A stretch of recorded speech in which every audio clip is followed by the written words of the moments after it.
It is the Cheltenham Gold Cup winning team of trainer Gavin Cromwell and owner JP McManus who between them appear to hold the best cards ahead of the 2025 Randox Grand National. While the Gold Cup winner himself, I know the way you're thinking, will not be lining up, Cromwell is set to send clear-cut cross-country chase winner Stumptown.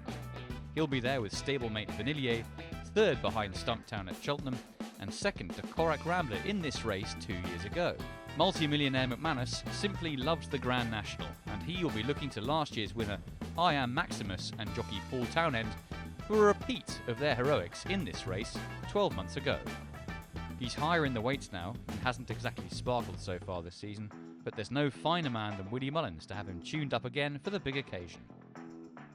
Iroko, trained less than an hour's drive from the track in Cheshire by Oliver Greenall and Josh Guerriero, is also set to carry the legendary green and gold silks, and he's been a popular choice for this race all season. Will his stamina stretch to the 4¼ mile trip?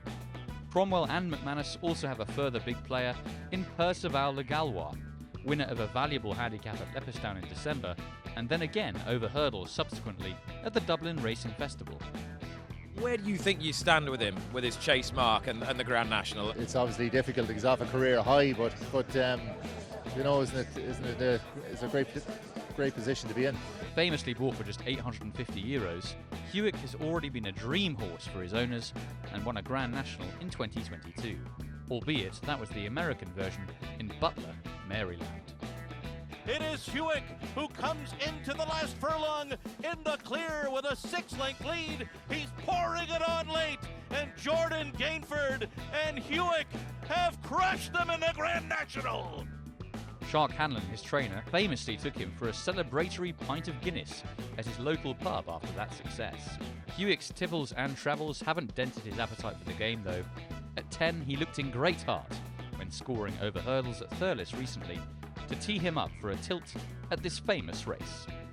British-trained contenders haven't featured heavily on our list so far, but the irrepressible Nicky Henderson has won in Highland. When Henderson sent out his first ever runner in the race, Zongalero, to finish second in 1979, he must have thought success would come soon enough.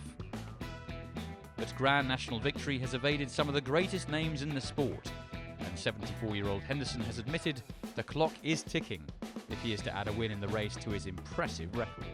It's less than a year since Highland made his debut over fences, but 3 wins and 2 seconds from his 6 starts have confirmed him as a sound steeplechaser who may have more to offer for this unique test. He is one of several greys in the race, with their squad also including the anti-post favourite Intense Raffles, winner of the Irish Grand National last spring. Intense Raffles from Elling, second now on the near side. Intense Raffles wins the National. Henderson's long-standing rival Paul Nicholls saddles a number of interesting runners, including Stay Away Faye, but it is arguably Can Do Kid, the winner of a valuable handicap at Newbury last November, who is the leading player, and stable jockey Harry Cobden will take them out.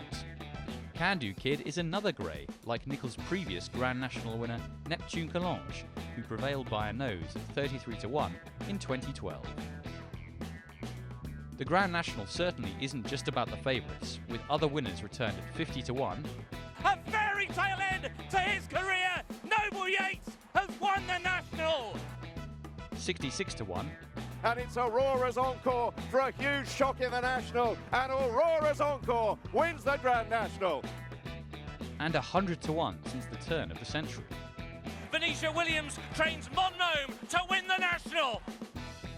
Could Haran Sauderi be this year's fairy tale story?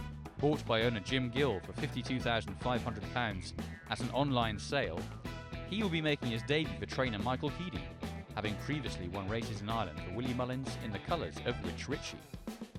Keedy, who only started training on his own in December, is yet to train a winner over jumps. He only became interested in horse racing when, as a teenager, he was laid up in hospital with multiple fractures from a motorbike accident and watched the sport on television. No winner of the race has been trained in Newmarket, the historic home of horse racing in Britain, since the amazing Golden Miller in 1934. With the very first winner of the race in 1839 being the aptly named Lottery, the Grand National has shown itself to be many times a race in which to expect the unexpected.